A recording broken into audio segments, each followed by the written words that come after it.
ہمارا دین دین اسلام نبی کریم صلی اللہ علیہ وسلم کا لگایا ہوا چراغ جو نہ آج تک بجھا ہے نہ قیامت تک کبھی بجھ سکے گا۔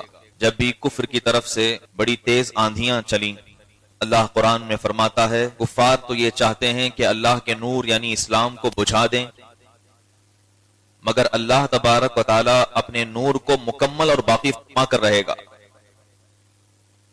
یہی وجہ ہے کہ ہم دیکھتے ہیں کہ اس دین کو آئے ہوئے 1400 سال ہو چکے ہیں، اور بارہا ایسی صورتیں پیش آئیں کہ لگ رہا تھا کہ پوری دنیا سے اسلام کا نام ختم ہو جائے گا، لیکن پھر اللہ تبارک و تعالی نے چند ایسے لوگوں کو پیدا فرمایا کہ اسلام صرف ایک کنٹری میں نہیں بلکہ دنیا کے ہر خطے میں پہنچ گیا ہے۔ آج آپ دیکھیں گے کہ دنیا کے جس کونے میں بھی آپ جائیں آپ کو کوئی نہ کوئی مسلمان ضرور ملے گا۔ آج جو مجھے خصوصیت کے ساتھ ذکر کرنا ہے وہ قیامت کی کچھ نشانیاں ہیں جو ہم اپنی زندگی میں دیکھ رہے ہیں۔ نبی کریم صلی اللہ علیہ وسلم نے ارشاد فرمایا بعثت انا والساعۃ کہاتین، ترمذی شریف کی حدیث ہے۔ میرے آقا صلی اللہ علیہ وسلم فرماتے ہیں کہ میں اور قیامت اس طرح قریب ہیں جس طرح یہ دونوں انگلیاں قریب ہیں۔ صحابہ کرام فرماتے ہیں حضور صلی اللہ علیہ وسلم نے اپنی شہادت کی انگلی اور درمیانی انگلی دونوں کو سامنے کیا اور اشارہ کر کے فرمایا کہ میں اور قیامت اس طرح قریب ہیں جس طرح یہ دونوں انگلیاں قریب ہیں۔ صحابہ کرام کہتے ہیں کہ ہم سمجھ گئے کہ تمام نبیوں کے بعد آخری نبی حضور بن کر تشریف لائے ہیں، ان کے بعد کوئی اور نبی نہیں آئے گا، اب دنیا اختتام کے قریب بڑھ رہی ہے، اب قیامت جلد آنے والی۔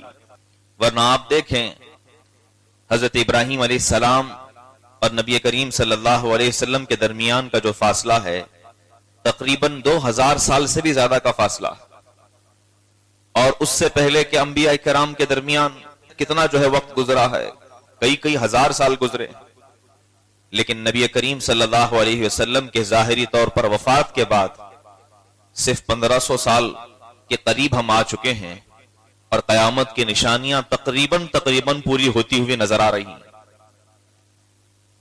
شارحین حدیث فرماتے ہیں قیامت کی نشانیوں میں سب سے پہلی نشانی ہمارے آقا صلی اللہ علیہ وسلم ہے۔ نبی آخر الزمان کا تشریف لانا یہ قیامت کی پہلی نشانی ہے۔ اسی لیے قرآن میں اللہ نے ارشاد فرمایا اقتربت الساعہ، قیامت قریب آ چکی، وانشق القمر، اور میرے حضور کے اشارے سے چاند کے 2 ٹکڑے ہو گئے۔ یہ قرآن میں ذکر ہے کہ چاند کا پھٹ جانا، 2 ٹکڑے ہو جانا، یہ قیامت کی نشانیوں میں سے ایک نشانی۔ یہ پہلی نشانیاں ہیں جو 1400 سال پہلے نظر آئی تھیں۔ اب آپ سوچیں کہ 1400 سال کے بعد کتنی علامتیں آ چکی ہوں گی، جن میں سے مجھے خاص طور پر آج کے 1400 سال کے بعد کتنی علامتیں آ چکی ہوں گی، جن میں سے مجھے خاص طور پر آج جو ذکر کرنا ہے وہ ملک شام کے متعلق نشانی کا ذکر کرنا۔ شاید ہم میں سے کئی ایسے لوگ ہوں گے جو ملک شام کا نام اب سن رہے ہوں گے، یا سنتے ہوں گے تو اگنور کر دیا کرتے ہوں گے کہ سیریا کیا ہے، شام کیا ہے۔ میں آپ کو بتاؤں ملک شام کی اتنی فضیلت کیوں ہے، کیوں لوگوں کی نگاہوں کا یہ مرکز بنا ہوا ہے، جس میں آج کے زمانے کے سپر پاور انٹرسٹڈ ہیں، بڑے بڑے ممالک جو ہے اپنی فوجوں کو بھیجے ہوئے ہیں۔ آخر ایسا کیا ہے ملک شام میں؟ کیا سونے کے پہاڑ ہیں؟ کیا گیس کا بھنڈار ہے؟ یا پھر وہاں پر کوئی ریسورسز ایسے ہیں کہ اگر اس پر قبضہ ہو جائے تو پوری دنیا پر قابض ہو سکتے ہیں؟ سب کچھ تو ان سپر پاورز کے پاس ہے، نیوکلیر طاقت ہے، بڑی بڑی طاقتیں ہیں، لیکن ملک شام پر نظر کیوں جمائے ہوئے ہیں؟ اس کی کیا وجہ ہے؟ آئیے میں احادیث میں جو تاریخ آئی ہے وہ آپ کے سامنے رکھتا ہوں۔ شارحین حدیث فرماتے ہیں قرآن پاک میں اللہ تبارک و تعالیٰ نے متعدد کئی جگہوں پر زمین کے جس خطے کی فضیلت کو بیان فرمائی ہے ان میں سے ایک جگہ ملک شام کا بھی نام آتا ہے۔ مکہ اور مدینہ حجاز مقدس کی فضیلت تو قرآن پاک اور حدیث میں بہت ہے، ساتھ ہی ساتھ ایک اور کنٹری کی فضیلت بتائی جاتی ہے جس کا نام ہے ملک شام۔ اور ہمارے آقا صلی اللہ علیہ وسلم نے اپنی زندگی میں پوری دنیا میں کئی جو ممالک ہیں ان میں سے کسی ملک کا دورہ نہیں کیا، سفر نہیں کیا، صرف 1 سے 2 کنٹری کا میرے آقا نے سفر کیا ہے اور ان میں سے ملک شام کا نام آتا ہے۔ ملک شام اور یمن 3 مرتبہ حضور صلی اللہ علیہ وسلم نے سعودی اسٹیٹ جو آج کے نام کا سعودی ہے، اس زمانے میں حجاز مقدس تھا، حجاز سے باہر 3 مرتبہ آپ گئے ہیں۔ ان میں سے 2 مرتبہ ملک شام تشریف لے گئے ہیں جس کو سیریا کہا جاتا ہے، اور 1 مرتبہ ملک یمن تشریف لے گئے۔ میں آپ کو بتاؤں، صحابہ کرام فرماتے ہیں ایک دن میرے آقا صلی اللہ علیہ وسلم تشریف فرما ہے اور دعا کر رہے ہیں اللہ کی بارگاہ میں، اللہم بارک لنا فی شامنا و یمننا۔ صحابہ کرام عرض کرتے ہیں یا رسول اللہ، آپ دعا کر رہے ہیں کہ اے اللہ ہمارے ملک شام میں، ہمارے ملک یمن میں برکت عطا فرما، ایسی دعا آپ کیوں کر رہے ہیں؟ اس زمانے میں تو ملک شام میں یہودی رہا کرتے تھے، اسلام کا قبضہ نہیں تھا، اس زمانے میں تو ملک شام میں یہودی زیادہ رہا کرتے تھے، عیسائی رہا کرتے تھے، لیکن حضور کی زبان سے یہ دعائیں نکلنا۔ صحابہ نے جب پوچھا، میرے آقا نے ارشاد فرمایا کہ اے لوگو، ملک شام وہ سرزمین ہے جہاں میری محبت کرنے والے پیدا ہوں گے، اور وہی وہ جگہ ہے جہاں پر قیامت کے قریب حضرت عیسیٰ علیہ السلام آسمان سے نزول فرمائیں گے۔ اور کئی نشانیاں احادیث میں اس کے متعلق مذکور ہیں کہ ملک شام کی فضیلت کیوں زیادہ ہے۔ میں آپ کے سامنے مختصر تاریخ ذکر کروں۔ حضرت نوح علیہ السلام کے جو بیٹے ہیں سام، ان کا نام تھا سام بن نوح، ان کی اولاد نے ملک شام کو بسایا ہے۔ حضرت نوح کو آئے ہوئے کتنے ہزار سال ہو گئے کسی کو علم نہیں۔ انگلش میں جن کو نووا کہا جاتا ہے، ان کے نام پر کئی لوگ اپنا نام رکھتے ہیں، ان کے مطابق کئی ہزار سال ہو چکے ہیں۔ ملک شام کی بنا انہوں نے ڈالی ہے، اور اس کے بعد ان کی اولاد میں لوگ آتے گئے آتے گئے آتے گئے، اور کئی انبیاء کرام نے ملک شام کے اندر نزول اجلال فرمایا، جن میں سے حضرت ابراہیم علیہ السلام کے متعلق ملتا ہے کہ انہوں نے اپنے بھتیجے حضرت لوط علیہ السلام کے ساتھ ملک عراق سے ہجرت فرما کر ملک شام میں رہائش آپ نے فرمائی تھی۔ ملک شام میں آپ رہا کرتے تھے، اور جو حج کے مقدسات کے متعلق آپ سنتے ہیں کہ حضرت ابراہیم علیہ السلام اپنی زوجہ کو لے کر آئے اور مکہ میں لا کر کے بسایا، حضرت اسماعیل پیدا ہوئے، پھر آپ کی ایڑیوں کے رگڑ سے زمزم پیدا ہوا، یہ جو کچھ سفر کے متعلق آپ سنتے ہیں، احادیث کریمہ کے مطابق حضرت ابراہیم علیہ السلام ملک شام سے ہجرت فرما کر مکہ آئے تھے۔ اور اس کے علاوہ حضرت اسحاق علیہ السلام، حضرت داؤد علیہ السلام، حضرت زکریا علیہ السلام، حضرت الیاس علیہ السلام، حضرت یعقوب علیہ السلام، اور حضرت الیسع علیہ السلام، ایسے کئی انبیاء کرام ہیں جنہوں نے ملک شام کے اندر رہائش فرمائی ہے۔ اور آج کے زمانے کا جو سیریا ہے یہ چھوٹا ہے۔ حدیث کے مطابق جس ملک شام کی فضیلت آئی ہے وہ آج کے زمانے کے اعتبار سے 4 کنٹریاں ہوتی، کون کون سی؟ عربی میں اس کو کہا جاتا ہے سوریا، یعنی ملک شام، اور ساتھ ہی ساتھ ہے اردن جس کو جارڈن کہا جاتا ہے، اور ساتھ میں ہے فلسطین، اور ساتھ میں ہے لبنان۔ یہ 4 کنٹریاں مل کر کے ملک شام بنتی ہیں۔ یہ چند 100 سال پہلے انگریزوں نے اور یہودیوں نے ان کو بانٹ دیا ہے۔ اگر اس پورے خطے کو آپ ملا کر کے دیکھیں گے تو یہ انبیاء کی سرزمین کہلائی ہے۔ کئی ہزار انبیاء کرام یہاں تشریف لائے ہیں۔ میں آپ کو بتاؤں، اگر اس اعتبار سے دیکھا جائے گا 4 کنٹریز کو ملا کر کے ملک شام کو، تو یہ کہا جائے گا کہ ملک شام ہی میں بیت المقدس بھی موجود ہے جو مسلمانوں کا پہلا قبلہ ہے، جہاں پر ہمارے آقا صلی اللہ علیہ وسلم نے سفر معراج کے وقت قیام بھی فرمایا ہے اور تمام انبیاء کرام کی امامت بھی فرمائی ہے، اور ہمارے آقا صلی اللہ علیہ وسلم نے اپنا براق وہاں پر باندھا ہے۔ اور اتنا ہی نہیں، بلکہ میں آپ کو بتاؤں، ہم نے اپنے اساتذہ سے سنا ہے جو لوگ فلسطین گئے ہیں، بیت المقدس کی زیارت انہوں نے کی ہے، کہتے ہیں کہ بیت المقدس کے ارد گرد اللہ اکبر اتنی برکت والی جگہ ہیں کہ قرآن میں بھی اس کا ذکر ہے۔ اب 12 پارہ پڑھتے ہیں، سبحان الذی اسری بعبدہ لیلا من المسجد الحرام الى المسجد الاقصى الذی بارکنا حولہ لنریہ من آیاتنا انہ هو السمیع البصیر۔ اللہ تبارک و تعالیٰ فرماتا ہے معراج کا واقعہ ذکر کرتے ہوئے، پاک ہے وہ ذات کہ جو اپنے بندے کو لے گیا مسجد حرام سے مسجد اقصی کی طرف۔ اللہ خود فرما رہا ہے کہ میں نے اپنے بندے محمد صلی اللہ علیہ وسلم کو مسجد حرام سے مسجد اقصی تک کا سفر کرایا۔ مسجد حرام کہاں ہے؟ مکہ شریف میں۔ مسجد اقصی کہاں ہے؟ فلسطین میں۔ اللہ فرما رہا ہے میں نے سفر کرایا، اور آگے ارشاد فرماتا ہے الذی بارکنا حولہ، کہ وہ مسجد اقصی کے جس کے ارد گرد اللہ تبارک و تعالیٰ نے برکتیں رکھی۔ مجھے آپ بتائیے کہ دنیا میں کون سی ایسی جگہ ہیں جن کے متعلق خود رب کائنات فرما رہا ہے کہ میں نے اس کے نزدیک برکتیں رکھی ہیں۔ اللہ فرما رہا ہے کہ مسجد اقصی کے ارد گرد برکتیں۔ اب وہ برکتیں کتنی ہیں، کتنی رحمتیں ہیں، وہ تو اللہ بہتر جانتا ہے، لیکن ہمارے اساتذہ فرمایا کرتے کہ مسجد اقصی کے ارد گرد تقریباً 10,000 سے زیادہ انبیاء کرام کے مزارات موجود ہیں۔ اس قدر کثیر کہیں پر آپ کو نظر نہیں آئیں گے۔ کیا پوری اس ہندوستان کے اندر کسی بھی نبی کا مزار موجود ہے؟ اگر ہوگا بھی تو شاید ہمارے علم میں نہیں ہوگا، یا ہوگا تو مختلف ہی ہوگا، لوگوں کے درمیان اختلاف آیا ہوگا، لیکن 10,000 سے زیادہ انبیاء کرام کے مزارات وہاں موجود ہیں۔ یہی وجہ ہے کہ ملک شام کی فضیلت اسلام میں بہت زیادہ ہے۔ اور میرے آقا صلی اللہ علیہ وسلم نے جب سفر فرمایا تھا ملک شام کا، اس وقت آپ کی عمر 12 سال کی تھی۔ 12 سال کی عمر میں آپ تشریف لے گئے تھے تجارت کی غرض سے اپنے چچا ابو طالب کے ساتھ۔ ابو طالب کون ہیں؟ حضرت علی کے والد ہیں۔ اور حضور کی عمر 12 سال کی ہے، آپ چھوٹے ہیں ابھی، لے کر کے گئے ہیں ملک شام، پورا قافلہ ساتھ میں تھا، تجارتی قافلہ، سامان مکہ سے لے کر کے آئے تھے وہاں بیچنے کے لیے۔ وہاں پر ایک راہب رہا کرتا تھا جس کو پادری کہا جاتا ہے، عیسائیوں کا، بہت بڑا عالم تھا، تورات پڑھا ہوا تھا۔ اس کے بارے میں لوگ کہتے ہیں یہ اتنا بڑا عبادت گزار ہے کہ پورے سال عبادت کرتا رہتا ہے، صرف سال میں 1 سے 2 مرتبہ اپنے حجرے سے باہر آتا۔ وہ عیسائی راہب جس کا نام تھا بحیرہ راہب، صرف سال میں 2 مرتبہ یا 1 مرتبہ باہر آتا تھا، لوگوں سے بات چیت کرتا تھا، اور اس کے نوکر چاکر کھانا پہنچاتے تھے، وہیں پر رہتا اور قریب ہی چلا جاتا رفع حاجت کے لیے، کبھی باہر نہیں آتا، لوگوں سے ملاقات نہیں کرتا، اس طرح عبادت گزار تھا۔ لیکن جب اسے خبر ہوئی کہ مکہ سے ایک قافلہ آیا ہوا ہے اور قریب میں رکا ہے، وہ کہتا ہے، روایت میں ملتا ہے کہ اس نے تورات اور انجیل کے اندر آخری نبی کی نشانیاں پڑھ رکھی تھیں، اسے معلوم تھا کہ نبی آخر الزمان مکہ میں پیدا ہوں گے اور تشریف لائیں گے، اس لیے وہ ان کے انتظار میں تھا، کئی قافلوں کا دورہ کرتا رہتا تھا۔ چنانچہ جب اسے معلوم ہوا تو آ کر کے اس نے دیکھا، ترمذی شریف کی حدیث میں آپ کے سامنے ذکر کر رہا ہوں کہ جب اس کی نگاہ نبی کریم صلی اللہ علیہ وسلم کے قافلے پر پڑی تو کیا دیکھتا ہے، جدھر جدھر حضور ابھی 12 سال کی عمر میں ہیں، جس طرف آگے بڑھ رہے ہیں آسمان سے بادل سایہ کیا ہوا چلا جا رہا ہے۔ یہ کسی عام انسان کی عادت تو نہیں، خصلت تو نہیں ہو سکتی، اگر اللہ تبارک و تعالیٰ نے کسی پر کرم کیا ہوگا تو وہ نبی آخر الزمان ضرور ہوں گے۔ اس کے دل میں یہ بات آئی، پھر بھی وہ انتظار کرتا رہا کہ اور نشانیاں میں دیکھوں ہی کی۔ بعد میں جب کچھ نشانیاں دیکھا تو اسے یقین ہو گیا، اور اس نے سوچا کہ ان کو اپنے گھر پر دعوت دوں اور بلاؤں، ابھی ان کی عمر 12 سال ہے۔ جا کر کے دیکھا قافلہ جو ہے خیمہ زن ہے، سب کے سب موجود ہیں، پوچھا کہ وہ 12 سال کے بچے کہاں چلے گئے؟ کہا کہ محمد کی بات کرتے ہو، ابو طالب کے جو بھتیجے؟ کہا کہ دیکھو فلاں درخت کے نیچے وہ آرام کر رہے ہیں۔ بحیرہ راہب ڈھونڈتا ہوا گیا، جا کر کے دیکھا اس درخت کے نیچے نبی کریم صلی اللہ علیہ وسلم آرام فرما رہے ہیں، اور درخت جو ہے وہ جھوم جھوم کر کے اپنا سایہ کیا ہوا نظر آ رہا ہے۔ اللہ اکبر! وہ درخت بھی کتنا خوش نصیب ہوگا کہ نبی آخر الزمان مکہ سے چل کر کے آئے ہیں اور میرے سائے کے نیچے آرام کر رہے ہیں۔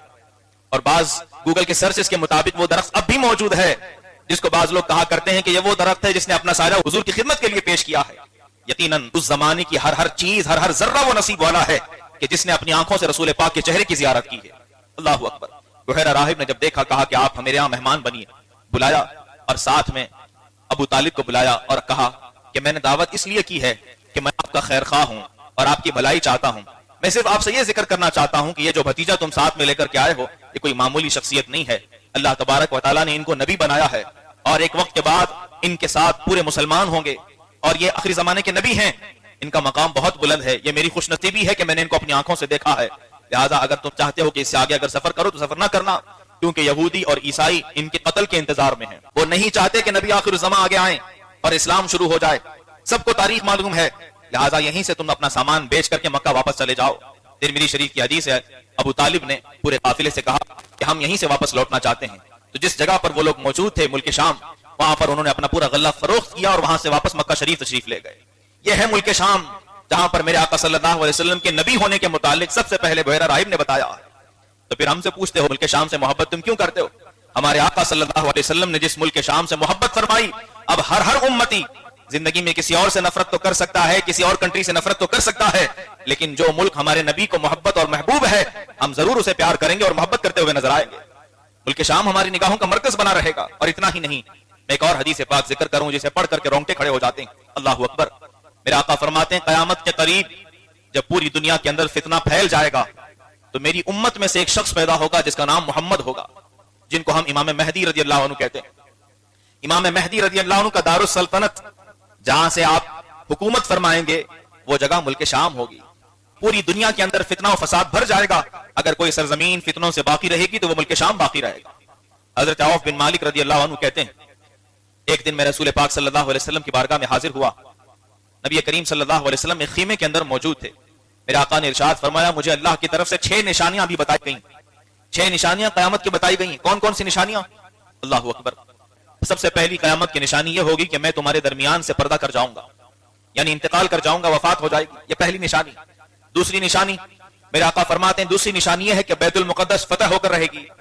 حضور کے زمانے میں بیت المقدس جو مسجد اقصی ہے وہ مسلمانوں کے ہاتھ میں تو نہیں تھی، حضرت عمر کے زمانے میں ہاتھ میں آئی، اس زمانے میں تو عیسائیوں کے ہاتھ میں تھی۔ عیسائی وہاں پر بہت بڑا ٹیمپل بنائے ہوئے تھے، کیونکہ ان کا ماننا ہے کہ حضرت عیسیٰ علیہ السلام وہیں پر پیدا ہوئے تو ان کے نبی کی سرزمین، اس لیے وہ اس کو بہت مقدس سرزمین مانتے ہیں۔ ان سے پہلے یہودیوں کے ہاتھ میں تھی۔ نبی کریم صلی اللہ علیہ وسلم نے فرمایا قیامت کی ایک نشانیوں میں سے بڑی نشانی یہ ہے کہ بیت المقدس آزاد ہوگی، اور سچ فرمایا میرے آقا نے. میرے آقا صلی اللہ علیہ وسلم کے وصال ظاہری کے کچھ ہی سال کے بعد حضرت عمر فاروق رضی اللہ عنہ کے دور میں بیت المقدس پر اسلام کا جھنڈا لہراتا ہوا نظر آیا. چند ہی سال کے بعد اسلام کے ہاتھوں میں آ گیا اور اب تک مسلمانوں کے پاس ہی رہا. بیچ میں 77 سال کے لیے عیسائیوں کے پاس پھر چلا گیا تھا, پھر واپس آ گیا. اور دعا یہ کریں کہ قیامت تک مسلمان وہاں پر سجدہ کرتے رہیں اور اللہ تبارک و تعالیٰ اس مقدس سرزمین کو کافروں سے پاک رکھے اور محفوظ رکھے. یہ ہم سب کی دعائیں ہونی چاہیے. اللہ اکبر. اور تیسری نشانی کیا ہے؟ میرے آقا فرماتے ہیں اچانک میری امت میں موت کی کثرت ہو جائے گی. 2020 میں کیا ہوا تھا آپ کے ساتھ کیا آپ نہیں جانتے؟ جس طرف آپ رپورٹ پڑھ رہے ہیں کورونا سے اتنے لوگ مر گئے, اتنے لوگ مر گئے. کیا موتیں اس سے پہلے ایسی ہوا کرتی تھی؟ ہرگز نہیں. موت سے پہلے کوئی نہ کوئی ایک ریزن ہوا کرتا تھا. اور اتنا ہی نہیں بلکہ آپ ان جنگ عظیم کو دیکھیں, پہلی جنگ عظیم, دوسری جنگ عظیم, اور یہ تیسری بولتے ہیں کہ شروع ہو چکی. اللہ اکبر. اس قدر موتیں ہو رہی کہ اندازہ ہی نہیں. کہا جا رہا ہے کہ یوکرین میں 10 لاکھ سے زیادہ فوجیوں کو مار دیا گیا ہے. فلسطین کے اندر 50,000 سے زیادہ بچے جو ہے وہ شہید ہو چکے ہیں. ملک شام کے اندر پچھلے 10 سالوں کے اندر 10 لاکھ سے زیادہ مسلمانوں کو ذبح کر دیا گیا ہے. اللہ اکبر. یہ موتوں کی کثرت نہیں تو اور کیا ہے؟ میرے آقا فرماتے ہیں قیامت کے قریب میری امت کے اندر موت کثرت سے واقع ہونے لگ جائے گی اور ہم اپنی نگاہوں سے دیکھ رہے ہیں. اللہ اکبر. اور چوتھی علامت کیا ہے؟ میرے آقا فرماتے ہیں قیامت کے قریب میری امت میں فتنہ کثرت سے ہو جائے گا. ہر طرف فتنہ ہو جائے گا. لوگ اپنے دین میں جو ہے کمزور ہو جائیں گے. کیا آج آپ نہیں دیکھ رہے کہ اپنے دین پر قائم رہنے والے کتنے ہیں؟ لوگ کنفیوز ہو گئے ہیں کہ ہم ان کی بات مانیں کہ ان کی بات مانیں, فلاں کی بات مانیں کہ فلاں کی بات مانیں. مسلمانوں میں پہلے ایسے نہیں تھا. مسلمانوں میں اتحاد تھا. سب کے سب ایک جگہ جمع تھے اور کہتے کہ اگر حضور نے فرمایا ہے, ہماری سوچ غلط ہو سکتی ہے, ہماری آنکھیں خطا کر سکتی ہیں, لیکن حضور کا فرمایا ہوا کبھی غلط نہیں ہو سکتا. لیکن کیا ویسا ایمان آج باقی ہے؟ نہیں ہے. فتنہ کثرت سے پھیل گیا. پانچویں علامت کیا ہے؟ میرا آقا فرماتے ہیں پانچویں علامت یہ ہے. عوف بن مالک سے کہتے ہیں مال کی کثرت ہوگی, میری امت میں مال کی کثرت ہوگی. اس قدر کثرت ہوگی کہ اگر کسی شخص کو 100 دینار دے دیے جائیں تو وہ ناراض ہو جائے گا. 100 دینار دے دیے جائیں تو ناراض ہو جائے گا. اب اس کی تشریح جو ہو اللہ بہتر جانے, لیکن ہم نے تو دیکھا ہے کہ مسلمانوں کے پاس اس قدر دولت کثیر آ چکی ہے, خاص طور پر عرب کے علاقے کے اندر, کہ دنیا کی سب سے بڑی عمارتیں مسلمانوں نے بنائی ہیں. برج خلیفہ جسے آپ جانتے ہیں کئی 100 فٹ اونچی ہے, اور اس کے علاوہ اس سے بڑی جو ہے وہ جدہ میں بننے کے لیے تیار ہے. اس کے علاوہ دیکھیں کہ سونے کے پہاڑ ان کے پاس ہیں, تیل کے ذخائر ان کے پاس ہیں. مسلمانوں کے پاس ایسا نہیں کہ مال کی کمی ہے, کثرت سے مال ہوگا. یہ کب ہوگا؟ یہ قیامت کی نشانی. یہ ساری نشانیاں ہم دیکھ رہے ہیں اپنی نگاہوں کے سامنے پوری ہو چکی. اور چھٹی علامت کیا ہے؟ نبی کریم صلی اللہ علیہ وسلم فرماتے ہیں کہ اے مسلمانوں, تمہارے اور بنی اسفر شارحین حدیث فرماتے ہیں اسفر سے مراد عیسائی ہیں, کرسچن ہیں, کفار ہیں. نبی کریم فرماتے ہیں تمہارے اور بنی اسفر کے درمیان ملک شام میں ایک عظیم جنگ ہوگی, جس میں بنی اسفر یعنی کرسچن, یہودی اور نصرانی تقریباً 80 جھنڈوں کے تحت جمع ہوں گے. 80 جھنڈوں کے تحت جمع ہوں گے اور ایک جھنڈے کے نیچے 12,000 کا لشکر ہوگا. اللہ اکبر. اب آپ اندازہ کر سکتے ہیں کہ کئی لاکھ لوگوں کا لشکر وہاں ہوگا. اور حضور فرماتے ہیں کفار 80 جھنڈوں کے تحت آئیں گے اور میری امت صرف ایک جھنڈے کے تحت آئے گی. اس کے باوجود, کم تعداد کے باوجود, اللہ تبارک و تعالیٰ کئی لوگوں کی شہادت کے بعد مسلمانوں کو فتح نصیب فرمائے گا. ابھی یہ نشانی دیکھنا باقی ہے, یا ہو چکی ہوگی اللہ بہتر جانے, لیکن یہ نشانی دیکھنا باقی, خواہ وہ ہماری زندگی میں ہو کہ ہماری اولاد کی زندگی میں ہو. ہو سکتا ہے ہمارے دیکھنے میں کوئی خطا ہو, تاریخ پڑھنے میں خطا ہو, لیکن حضور کی حدیث میں کوئی خطا نہیں ہو سکتی. جو حضور نے فرمایا ہے وہ ہو کر رہے گا. میرے آقا صلی اللہ علیہ وسلم نے ملک شام کے لیے دعائیں فرمائی. یہی وجہ ہے کہ جو لوگ دجال کو پوجنے والے ہیں, دجال کی عبادت کرنے والے ہیں, وہ زیادہ اس میں انٹرسٹڈ نظر آتے ہیں ملک شام میں. اسرائیل کہتا ہے کہ میرا علاقہ ہے, امریکہ کہتا ہے ہمارا قبضہ ہونا چاہیے, رشیا کہتا ہے ہمارا قبضہ ہونا چاہیے. ہر کوئی لڑ مر رہا ہے اور مسلمانوں کے درمیان مسلکی اختلافات کو عروج دے کر کے آپس میں جو ہے مارا جا رہا ہے اور کاٹا جا رہا ہے. یہ اللہ بہتر جانے کہ کون سی جماعتیں حق پر ہوں گی, لیکن ہمیں نبی کریم صلی اللہ علیہ وسلم نے اس بات کی تعلیم دی ہے کہ قرآن پاک اور حدیث کا دامن کبھی نہ چھوڑنا. تم اگر اس کو مضبوطی کے ساتھ قائم رکھو گے تو اللہ تبارک و تعالیٰ ایمان کی زندگی اور ایمان کی موت عطا فرمائے گا. یہی ہمارے لیے سب سے بڑی بات ہے. آخری بات ذکر کر کے اپنی بات مکمل کروں. میرے آقا صلی اللہ علیہ وسلم ایک مجلس میں بیٹھے ہیں اور دعا کر رہے ہیں ملک شام کے لیے کہ ملک شام کے لیے خیر ہو, اہل شام کے لیے خیر ہو, ملک شام کے لیے خیر ہو. اللہ اکبر. حضور صلی اللہ علیہ وسلم کی زبان سے کسی کنٹری کے لیے دعا کلمات نکلنا کتنے بڑے نصیب کی بات ہے. اور یہی وجہ ہے کہ اہل شام کے لیے جو خیر کی دعا کی گئی, وہاں پر ایسے ایسے لوگ پیدا ہوئے کہ آج بھی دنیا جن کو سلطان صلاح الدین ایوبی کے نام سے یاد کرتی ہے. سلطان صلاح الدین ایوبی کہاں سے پیدا ہوئے تھے؟ دمشق سے پیدا ہوئے تھے, جس کو دماسکس کہا جاتا ہے. وہیں پر مسجد امیہ موجود ہے, مسجد اموی جس کو کہا جاتا ہے, جس پر ایک سفید مینارہ ہے. حدیث میں لکھا ہے اسی سفید مینارے پر قیامت کے قریب حضرت عیسیٰ علیہ السلام آسمان سے اتریں گے اور نماز بھی ادا فرمائیں گے. آقا دعا کر رہے ہیں اہل شام کے لیے خیر ہو, اہل شام کے لیے خیر ہو. صحابہ نے پوچھا یا رسول اللہ کیوں ملک شام کے لیے خیر ہے, کس وجہ سے ملک شام کے لیے خیر ہے؟ میرے آقا فرماتے ہیں قیامت کے قریب جب پوری دنیا کے اندر کفر اور فسق کا فتنہ پھیل چکا ہوگا، ہر طرف لوگ گمراہ ہو رہے ہوں گے، سارے مسلمان اور سارے پیروکار اور سارے نیک متبعین وہ سب کے سب ملک شام کی طرف ہجرت کر جائیں گے، اور اللہ تبارک و تعالیٰ نے ملک شام پر 2 فرشتوں کو مقرر کر دیا ہے جو اپنے پروں کو پھیلائے ہوئے ملک شام کی حفاظت کرتے ہوئے نظر آئیں گے۔ اللہ اکبر۔ اور ارشاد فرمایا الشام فی ارض المحشر، فرمایا قیامت کے قریب جو قیامت قائم ہوگی، محشر جو قائم ہوگا، ساری نشانیاں پوری ہونے کے بعد جو محشر قائم ہوگا وہ ملک شام کی سرزمین ہوگی۔ اس لیے اس کو اتنی اہمیت دی جاتی ہے کہ سارے لوگ اپنے فوجی وہاں پر بھیج رہے ہیں۔ ہم نہیں جانتے کہ آگے آنے والے دنوں میں کیا حالات ہونے والے ہیں، بس یہ دعا کریں کہ اللہ تبارک و تعالی ہمیں ایمان کی زندگی عطا فرمائے اور ایمان کی موت نصیب فرمائے، ایمان اور سنیت پر قائم و دائم رکھے، اسی پر ہم سب کا خاتمہ بالخیر فرمائے۔ وآخر دعوانا ان الحمد للہ رب العالمین۔ السلام علیکم ورحمۃ اللہ وبرکاتہ۔